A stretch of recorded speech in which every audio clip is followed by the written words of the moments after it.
Nothing impossible in the world.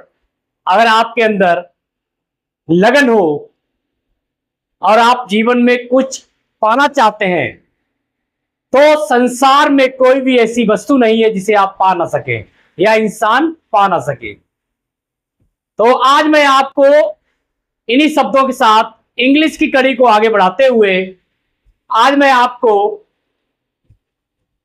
Direct से indirect change करने वाले इंपेरेटिव सेंटेंस का पार्ट सेकंड लेकर आया हूं। पार्ट सेकंड में मैं आपको वह सेंटेंस जिसमें प्लीज का प्रयोग होता है या जिसमें प्लीज लगा होता है, तो ऐसे सेंटेंस के डायरेक्ट सेंटेंस को आप इनडायरेक्ट सेंटेंस में कैसे चेंज करेंगे, बहुत इजी रूल्स के साथ मैं यहां पर एक्सप्लेन करने जा रहा हूं। स्टूडेंट्स, आप कैसे पहचानेंगे कि ये इंपेरेटिव सेंटेंस है? तो आप जब सेंटेंस को पढ़ेंगे, I said to my brother, मैंने अपने भाई से कहा, please give me more money, मुझे थोड़े पैसे दे दिए। हमने पार्ट 1 में भी आपको बताया था कि जिन वीडियो में रिक्वेस्ट की जाती है, प्लीज मतलब रिक्वेस्ट की गई है, एडवाइस दी जाती है, ऑर्डर दिया जाता है, तो इस प्रकार के सेंटेंस हमारे इंपेरेटिव सेंटेंस कहलाते हैं। तो आज के जो हमारे सेंटेंस हैं वह हमारे इंपेरेटिव सेंटेंस हैं।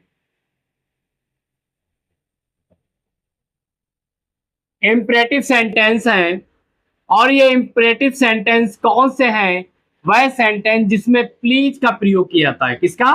प्लीज का यूज किया जाता है। जैसे यहां पे प्लीज लगा हुआ है, यहां ये प्लीज लगा हुआ है और यहां पे प्लीज लगा हुआ है। तो एग्जाम में आप लोगों को इस प्रकार के अगर डायरेक्ट मिल जाए और आपसे कह दिया जाए कि इसको इनडायरेक्ट में चेंज करिए, तो आप किस तरह करेंगे? आप बिल्कुल कंफ्यूज मत होना। आज का मेरा वीडियो आप अंत तक देख लीजिए, इसके बाद आपके इस प्रकार के सेंटेंस को डायरेक्ट को इनडायरेक्ट चेंज करने की हमेशा के लिए प्रॉब्लम क्रिएट जो होती है वो खत्म हो जाएगी और आप आसानी से इन सेंटेंस को डायरेक्ट को इनडायरेक्ट में चेंज कर लेंगे। तो हमेशा ध्यान रखना कि प्लीज वाले सेंटेंस में अगर सेड टू लिखा हो तो ऐसे सेंटेंस में हम सेड टू को हटा के किसका? रिक्वेस्टेड का प्रयोग करते हैं। रिक्वेस्टेड, सेड टू को रिमूव करके रिक्वेस्टेड का प्रयोग करेंगे और कोमा को रिमूव करके हम किसका? टू का प्रयोग करते हैं। आपको अच्छी तरह समझ में आ गया होगा कि जैसे सेकंड सेंटेंस आप देख लीजिएगा, नीलम सेड टू पिंकी, नीलम पिंकी से कह रही है सिंग अ सॉन्ग प्लीज, कृपा करके गाना गाइए, मतलब वह रिक्वेस्ट कर रही है। तो इसी प्रकार से आप समझ जाइए कि सेड टू को हटा के जहां पर सेड टू लगा हो आप उसे रिमूव करके उसकी जगह रिक्वेस्टेड का प्रयोग करेंगे, क्योंकि इसमें रिक्वेस्ट की जाती है। जैसे यहां और देख लीजिए, सी सेड टू मी, उसने मुझसे कहा, प्लीज वेट हियर, यहां मेरी प्रतीक्षा करिए, टिल आई रिटर्न, जब तक मैं वापस ना आ जाऊं। मतलब कि प्लीज मेरी प्रतीक्षा करिए, मतलब कि वो रिक्वेस्ट कर रहा है। तो आप समझ गए होंगे कि इस प्रकार के सेंटेंस हमारे इंपेरेटिव सेंटेंस होते हैं और ऐसे सेंटेंस में हमें सेड टू की जगह यानी सेड टू को रिमूव करके रिक्वेस्टेड का प्रयोग करना है और इनमें कोमा को यूज करके, कोमा इन्वर्टर कोमा हटाकर हमें टू का प्रयोग करना है।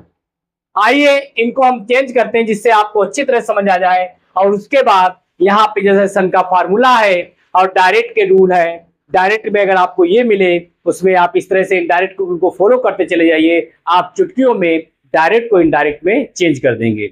अब बात रही इन रूल की, एक बार दो बार आप इसे ध्यान से, एक दो बार आप इसे ध्यान से रिवीजन कर लीजिए, ये आपको जिंदगी भर के लिए याद हो जाएंगे। इसमें ऐसा कुछ नहीं है जैसे नाव का देन, दिस का दैट, दिस का दूध, बहुत ही आसानी से याद हो जाएंगे।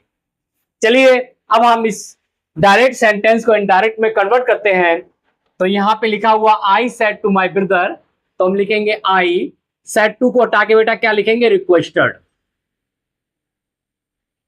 जैसा कि अभी हमने आपसे क्या कहा था कि सेड टू लगा हो तो इसको रिमूव करके आप रिक्वेस्टेड का प्रयोग करेंगे।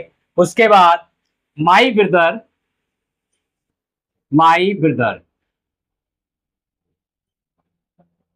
यहां तक आप लोगों को समझ में आ गया होगा कि हमें इस प्रकार के सेंटेंस के जो डायरेक्ट उसे इनडायरेक्ट में चेंज करने के लिए क्या करना होगा कि सेट टू को रिक्वेस्टर में कन्वर्ट करके कोमा तक हमें सेम वैसे लिखना होगा। कौन से सेंटेंस में, जिन सेंटेंस में प्लीज का प्रयोग होगा, जैसे यहाँ पे प्लीज का यूज हुआ है। अब हम क्या करेंगे, कोमा को हटाकर हम टू का प्रयोग करेंगे, तो यहाँ पे हम कोमा को रिमूव करके टू का प्रयोग कर देंगे। अब ध्यान रखिएगा, जब भी आप डायरेक्ट को इनडायरेक्ट में चेंज करेंगे जो प्लीज वाले होंगे, तो उसमें आप प्लीज को रिमूव कर देंगे। मतलब कि इनडायरेक्ट में प्लीज का यूटिलाइज नहीं होता है, क्योंकि ये रिक्वेस्टेड जो यहाँ पे लिखा है ऑलरेडी ये प्लीज को शो कर रहा है कि रिक्वेस्ट की जा रही है। तो हम प्लीज को रिमूव कर देंगे और टू के साथ वर्ब की फर्स्ट फॉर्म लगती है, मतलब कि इंफिनिट वर्ब बन जाती है ये। तो टू गिव, ध्यान रखिएगा, टू के साथ वर्ब की फर्स्ट फॉर्म मतलब कि इंफिनिट वर्ब बन जाती है। तो टू के साथ हमें वर्ब की फर्स्ट फॉर्म लगाना है। अब हम क्या करेंगे, अब हम इस सन के फार्मूले के यूज करेंगे।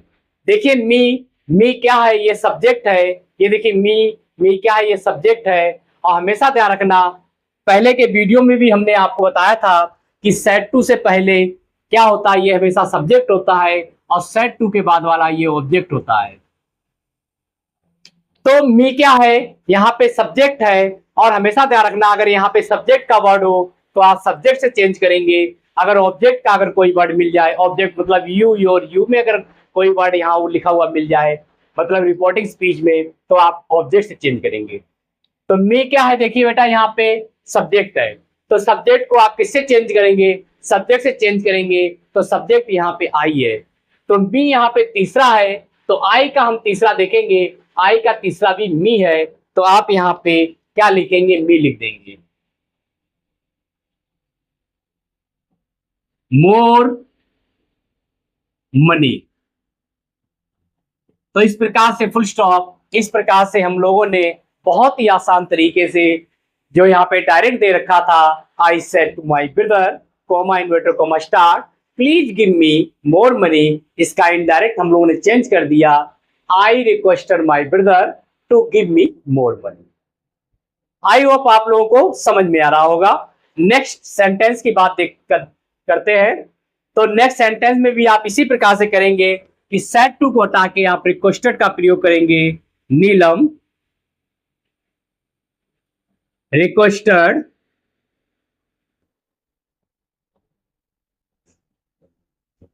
पिंकी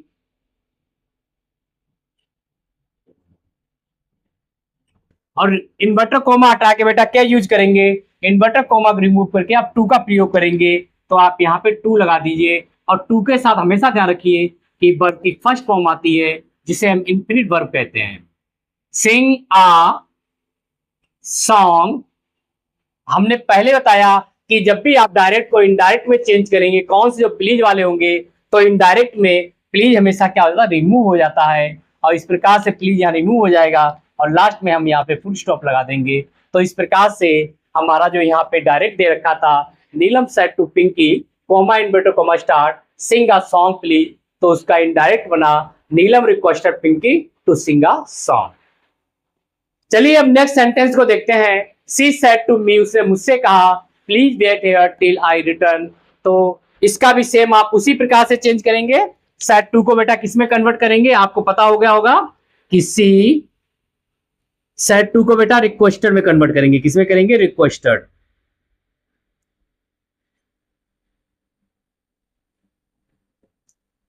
रिक्वेस्टेड मी, कॉमा रिमूव करके बेटा क्या करेंगे, टू। अब जैसा कि हमने आपको पहले बताया कि प्लीज क्या होगा बेटा, रिमूव हो जाएगा। तो प्लीज को रिमूव कर दीजिए, और टू के साथ बैड की फर्स्ट फॉर्म लगेगी, तो टू बैड। अब बेटा देखिए यहाँ पे हेयर है, अगर डायरेक्ट में आपको हेयर मिले, तो इनडायरेक्ट में आप किसमें चेंज करेंगे, देयर में चेंज करेंगे। अगर डायरेक्ट में आपको हेयर मिलता है, तो इनडायरेक्ट में आप हेयर को देयर में चेंज करेंगे। तो आपका यहाँ पे क्या हो जाएगा, देयर। टिल, अब आई देखिए बेटा क्या है, यहाँ पे सब्जेक्ट है। आई क्या होता है, सब्जेक्ट होता है। देखिए आई, माई, मी, वी, अवर, ये क्या सब्जेक्ट होते हैं। यू, योर, यू ये ऑब्जेक्ट होता है, बाकी नो चेंज में होता है। तो आई क्या है, सब्जेक्ट है। और जैसा कि हमने आपको पहले बताया है कि सेट टू से पहले सब्जेक्ट होता है और सेट टू के बाद वाला ऑब्जेक्ट होता है, तो हम सब्जेक्ट को किससे करेंगे, सब्जेक्ट से चेंज करेंगे। तो आई यहाँ पे सब्जेक्ट है और सब्जेक्ट को हम किससे चेंज करेंगे, सब्जेक्ट से करेंगे। तो सब्जेक्ट में यहाँ के जगह यहाँ पे क्या लिखा हुआ है, सी लिखा हुआ है। तो देखिए आई यहाँ पे पहला है, तो इस लाइन में सी की लाइन में देखिए पहला कौन सा है, सी है। तो आप यहाँ पे लगा देंगे सी। तो आई की जगह क्या कन्वर्ट हो लगा देंगे आप लोग, सी लिख देंगे। और नेक्स्ट रिटर्न लिखा हुआ है, रिटर्न वर्ब की फर्स्ट फॉर्म है। और हमेशा ध्यान रखना कि अगर डायरेक्ट में आपको फर्स्ट फॉर्म मिले तो इनडायरेक्ट में आप सेकंड फॉर्म में कन्वर्ट करेंगे। अगर फर्स्ट फॉर्म हो तो सेकंड फॉर्म में कन्वर्ट होती है। तो रिटर्न की सेकंड फॉर्म हो जाएगी रिटर्न। क्या हो जाएगी, रिटर्न।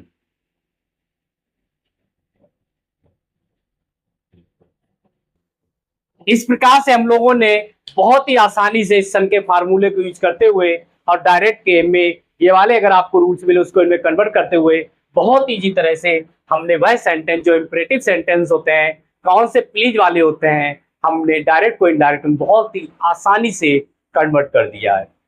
स्टूडेंट हमेशा ध्यान रखिए कि जब भी सन के फार्मूलों को याद करेंगे या लिखेंगे तो हमेशा ध्यान रखना कि आई, माई, मी, वी, अवर, अस आप सेम इसी तरह से याद करेंगे, आगे पीछे याद नहीं करेंगे। और आप इस चीज का और ध्यान देना कि देखिए सब में 3 लिखे हुए हैं, 1 2 3 1 2 3, मतलब आई का आई पहला है तो माई दूसरा, मी का तीसरा, वी पहला है तो अवर दूसरा, और अस तीसरा, यू पहला तो दूसरा योर तीसरा, यू इसे ही पहला तो ही दूसरा और हिम तीसरा। मतलब कि आप इसी प्रकार से लर्न करेंगे, आगे पीछे मत लर्न करिएगा वरना आपके ये डायरेक्ट से इनडायरेक्ट गलत हो सकते हैं। इसलिए आप ध्यान रखिएगा कि आई, माई, मी, वी, अवर, अस आप 2-3 बार पढ़ लीजिएगा, आसानी से याद हो जाएगा। आई होप आप लोगों को आज के वीडियो में इंपरेटिव सेंटेंस जिसे प्लीज का प्रयोग होता है को यूज करना आप लोग सीखा और आपने बहुत अच्छी तरह से समझा है। आप चाहे तो इसके एक स्क्रीनशॉट भी ले सकते हैं। तो स्टूडेंट अगर आज की वीडियो में आपको इंपरेटिव सेंटेंस के प्लीज वाले डायरेक्ट को इनडायरेक्ट में कैसे चेंज करते हैं के बारे में बहुत इजी रूल से जो हमने यहाँ पे आपको चेंज करके दिखाए के बारे में जानकारी मिली हो, नॉलेज मिली हो, तो प्लीज मेरे चैनल को सब्सक्राइब, वीडियो को लाइक और बेल आइकन करना मत भूलिएगा। नेक्स्ट वीडियो में नेक्स्ट टॉपिक के साथ हम फिर मिलते हैं। तब तक के लिए नमस्कार, सत श्री अकाल, खुदा हाफिज।